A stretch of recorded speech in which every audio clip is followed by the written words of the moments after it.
Elijah Canlas at Miles Ocampo nagkabalikan na nakitang naghahalikan ang dalawa.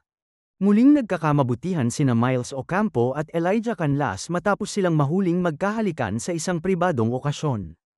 Ang dalawa ay unang nagkarelasyon noong 2021, naghiwalay noong taong 2023, at ngayon ay muling nakikitang magkasama sa mga pampublikong lugar, na nagdudulot ng espekulasyon na sila'y nagkabalikan na. Ayon nga sa mga netizens ay mukhang may nagkaroon nga ng second chance ang dalawa at ngayon ay namamataan na din na magkasama palagi. Ang mga larawan at video ng kanilang PDA, Public Display of Affection, ay kumalat online na nagdulot ng espekulasyon at may mga negatibong mga komento nga din silang natanggap mula sa mga netizens na nagsasabing hindi na nga dapat na binigyan ng second chance pa ni Miles Ocampo si Elijah Canlas sapagkat naging cheater nga daw ito, samantala may naging masaya naman sa kanilang pagbabalikan ngayon. Bagamat wala pang opisyal na pahayag mula sa kanila, ang kanilang sweet moments na na-capture ng publiko ay tila nagpapahiwatig ng muling pagkakamabutihan.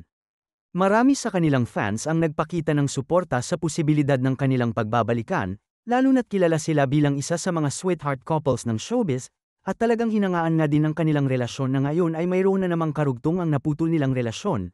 Masaya naman ang mga fans nila na hiniling na sana nga ay magtagal at hindi na magkahiwalay pa sila.